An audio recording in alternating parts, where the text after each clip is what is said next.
My fiancé sent me a message. The wedding's still happening, but I'm spending the last couple of nights before it with my ex to tie up loose ends. I responded, "Do what you feel is necessary." Then I contacted the venue and called off the entire event. She found out during her bachelorette party when the venue reached out about the cancellation. I, a 29-year-old man, received the text from my fiancée, Sarah, 27, on a Wednesday afternoon while I was at my desk. Our wedding was scheduled for that Saturday, just 3 days away. The full text read, "Hey love, just being upfront with you. Jake reached out and we've been in touch. He's going through a tough time with his mom's health issues and could use some support. I'm going to spend Thursday and Friday nights at his place to get closure before our big day. It's nothing serious, I promise. The wedding is still on. Love you, Jake," was her ex of 5 years, someone she'd assured me was completely in her past when we started dating 2 years ago. I read her message 4 times, then typed, "Do what you need to." She replied instantly, "You're incredible. I knew you'd understand. This is why I'm marrying you. So understanding and grounded." So excited to be your wife on Saturday, I set my phone down and stared at my monitor for about 5 minutes. Then I picked it up again and started making calls. First, the venue. "Hi, this is Michael Carter. I have a wedding booked for this Saturday. I need to cancel it." The coordinator sounded stunned. "Oh no, is everything all right? You'll lose your deposit." "That's okay. Cancel it all. Catering, flowers, music, everything." "Are you certain?" "That's a lot." "I'm certain. Please process it now." Next, the honeymoon resort in the Bahamas. Cancelled. Another deposit gone. I didn't care. Third call, my best man, Ethan. "Man, the wedding's off. Can you tell the groomsmen?" "What? What's going on?" I forwarded Sarah's text. He went silent for a moment. "She really thought you'd be okay with that?" "Apparently. What do you need me to do?" "It's handled. Just inform the guys by 6 p.m. everything was canceled." I'd already moved my belongings out of our shared apartment while Sarah was at work. Her bachelorette party was that evening. Perfect timing. I took only what was mine and left her engagement ring on the kitchen counter with a note, "For closure." The kicker? Sarah's maid of honor, Claire, worked at the venue as an event assistant. She wasn't on duty that day, but her colleague would surely notice the cancellation in their system. I turned off my phone and headed to Ethan's place to lay low. Update 1. The chaos erupted at exactly 9:23 p.m. Ethan was keeping an eye on social media. I'd blocked everyone beforehand. He said Claire posted a story from the bachelorette party, everyone in matching bride squad shirts at a rooftop lounge, laughing, celebrating, clueless. Then, at 9:23, the venue's after-hours system sent Sarah an automated email confirming the cancellation. She'd insisted on being CC'd on all vendor emails to stay organized. Ethan showed me Claire's next story at 9:31. Urgent. Anyone know where Michael is? Texts to Ethan started at 9:35. I had him screenshot everything for my amusement. Claire, is Michael with you? Sarah's losing it. Ethan, yeah, he's here. The venue said he canceled everything, Claire. This has to be a mix-up, right? Ethan, no mix-up. Claire, why? Ethan, ask Sarah about Jake. Silence for 20 minutes. Then Claire, she says you're blowing this out of proportion and ruining her life over nothing. Ethan, nice try. Claire, she's crying her eyes out. Ethan, that's rough. Next came Sarah's mom, Linda. She left 17 voicemails on Ethan's phone after somehow getting his number. They were epic. This is absurd. The wedding is in 3 days. Tell that man to pick up his phone.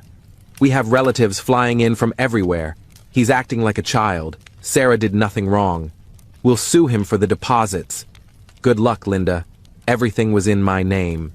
Then, around 11 p.m., Jake himself texted Ethan. How did they all get his number? Bro, tell Michael this is a misunderstanding. Sarah was just being kind because my mom's sick. Nothing was going to happen. He's throwing away everything over 2 nights? Tell him to chill. Ethan replied, Dude, you told the groom your fiancé was staying at your place before their wedding. What did you expect? Jake, it's not like that. Ethan, it's exactly like that. Jake, Sarah said he was fine with it. Ethan, does he seem fine? The best part? Sarah's cousin posted a video from the bachelorette party fallout. Sarah was on the bar's bathroom floor, still wearing her bride-to-be sash, makeup smeared, while her friends tried to comfort her. Someone in the background said, Maybe Jake can fix this, and Sarah yelled, Jake's the reason this is happening. So much for nothing will happen. Update 2. Thursday morning, the day Sarah was supposed to head to Jake's for her first closure night. I woke up to Ethan showing me his phone. Sarah had posted on Facebook at 3 a.m. To everyone joining us for our wedding this Saturday, it's with deep sadness that I share the wedding is postponed due to Michael's mental health struggles. He's battling severe anxiety and mistrust, even making false claims about me. I'm dedicated to supporting him through this, as we get him help. Please keep him in your thoughts. Mental health struggles, mistrust, time to play her game. I posted my only public response, a screenshot of her text about Jake with the caption, No mental health issues, no mistrust. Sarah told me she'd be spending the 2 nights before our wedding with her ex. I wished her well and canceled the wedding, that's it. Also, Jake's mom isn't sick. She posted beach vacation photos yesterday. Do with that what you will. The comments exploded, but Thursday afternoon was the real spectacle. Sarah showed up at Ethan's place with a crew, Linda, her dad Mark, Claire, and, Jake. Ethan recorded it via his doorbell camera with my okay to share. Linda started, Michael Carter, open this door. We need to talk like grown-ups. Mark, son, what are you playing at? You're fixing this. Do you know how much we've spent? Sarah, Michael, please, you're not thinking straight. Just talk to me. Jake, bro, don't do her like this. Ethan, through the speaker. You brought the guy she was spending 2 nights with to convince him to take her back? Silence. Sarah, it wasn't like that. Ethan, then what was it? Sarah, I just needed to be sure there were no lingering feelings before the wedding. Ethan, and were there? Longer silence. Sarah, that's not the point. Ethan, it's exactly the point. Mark tried another angle. We have 150 guests coming. The rehearsal dinner's tomorrow. You can't do this, Ethan. He already did. Jake, let me talk to Michael, man to man. Ethan, you're the last person who should be here. Claire finally spoke. Sarah, maybe we should leave. Sarah snapped. No! He doesn't get to do this. He doesn't get to embarrass me like this. Michael, I know you're in there. You're pathetic. You'll regret this forever. I was doing you a favor by marrying you a favor. There it was. Ethan, anything else? Linda, we'll make sure everyone knows who he really is. Ethan, Michael already shared the proof. Anything else? They lingered for 10 minutes, throwing threats, until building security escorted them out. Thursday night was the highlight. Sarah went to Jake's place anyway, posting a story from his sofa with wine glasses in view. Caption, sometimes the universe points you to your true path. Guess the cancellation didn't derail her closure plans. Update 3. Friday morning, the country club where the rehearsal dinner was planned called me. Sarah and Linda were there, insisting the event was still on despite my cancellation. The manager contacted me since I was the account holder. Mr. Carter, there's some confusion. Ms. Thompson claims the dinner is happening. No confusion. It's canceled. She says she'll pay for it herself. Fine, but it's a new booking. The Carter-Thompson dinner is off. Understood. Also, she tried to charge your card for her new reservation. When we said we couldn't, she got upset. I heard yelling in the background. Is that her now? Yes. She's demanding to speak to you. I'm good. Thanks for the call. An hour later, Mark called from a new number. I'd blocked his. Michael, it's Mark. I'm at the club. They're calling the police on Sarah and Linda. Is this what you want? I don't want anything. I'm just moving on. You're ruining her life. She made her choices with those 2 nights. You're ending it all over a text about 2 nights? Mark, did she mention she posted from Jake's place last night after the wedding was canceled? Silence. Yeah, I saw that too. Still think I'm overreacting? He hung up. The rehearsal dinner fallout was captured perfectly on social media by Sarah's gossip-hungry cousin. Sarah and Linda tried to hold an impromptu celebration at a restaurant. Only 12 of the 60 invited showed up. Jake was there, sitting next to Sarah. Her own sister, Emily, left when she saw him. Friday night was iconic. Sarah went live on Instagram, clearly tipsy on wine, tears streaming. I need everyone to hear the truth. Michael's making me out to be a cheater, but I never cheated. I just needed closure with Jake. We had unfinished business, and I wanted to start my marriage fresh. Michael said he was okay with it. A commenter. Girl, you're literally at Jake's right now. She tried to shift the camera, but everyone saw Jake's unique wall decor. This isn't just talking? Another comment. Didn't you say Michael had a mental breakdown this morning? He did. He's unhinged. Who cancels a wedding over a text? Comment. Someone whose fiancé said she's staying with her ex. Sarah sobbed. You don't get it.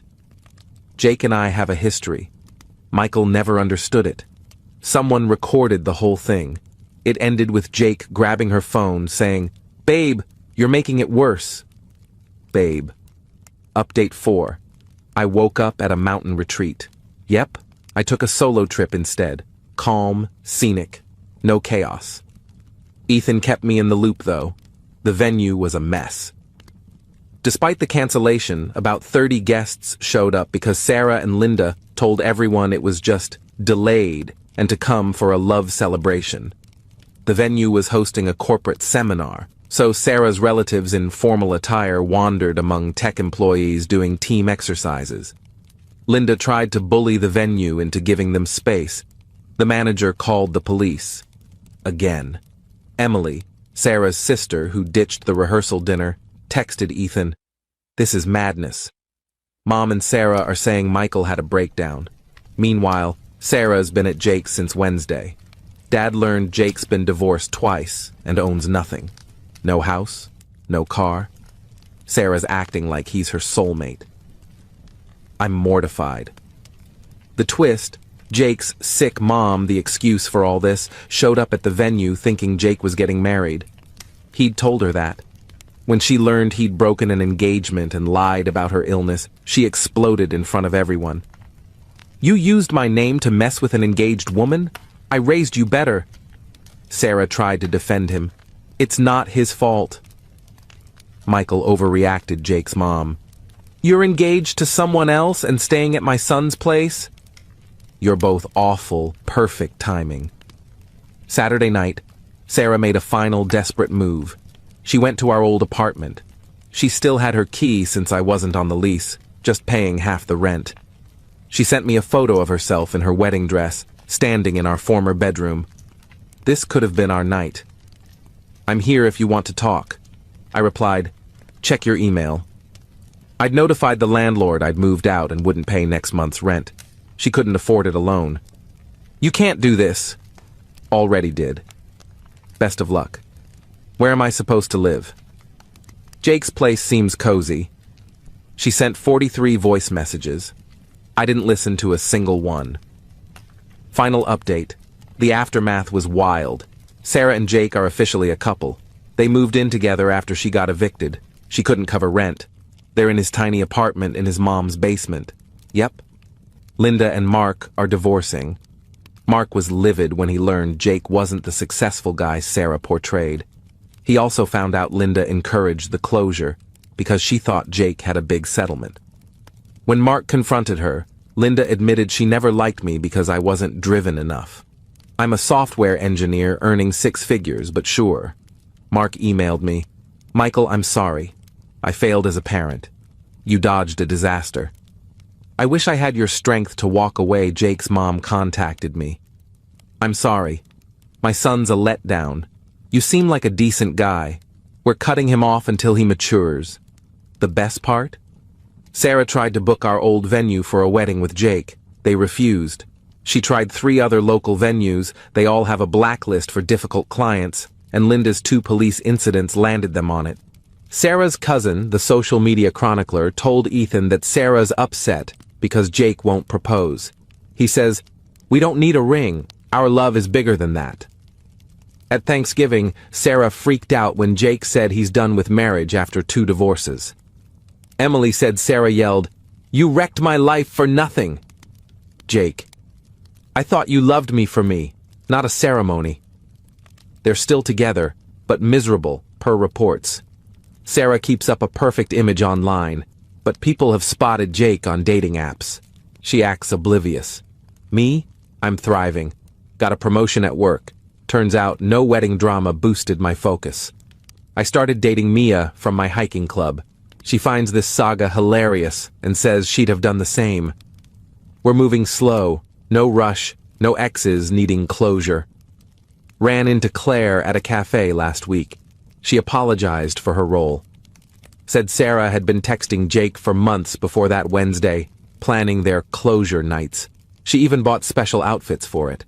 Claire tried to dissuade her, but Sarah thought I'd never react. Guess she misjudged. The red flags were obvious. Sarah constantly comparing me to Jake, texting him as friends while hiding her phone, saying I was lucky she picked me during a fight. The wedding would have been a disaster. The divorce would have been costly. Her text about Jake was a blessing in disguise. Last week, Jake's ex-wife messaged me online. Heard what happened. Welcome to the club of people who escaped that mess. FYI, he'll cheat on her in 6 months. He cheated on me with 3 women. I replied, not my problem anymore. And it's not. Truly, it's not. Edit. For those asking, yes, I got some deposits back. The photographer refunded 50%. Nice guy. The baker felt bad and returned everything but the ingredient costs. The venue and catering kept theirs, per contract. Worth every cent for my piece. Edit 2. Stop asking for Mia's hiking club details. That's creepy. Also, Sarah, if you're reading this, Jake's on Tinder as of yesterday. Emily sent screenshots.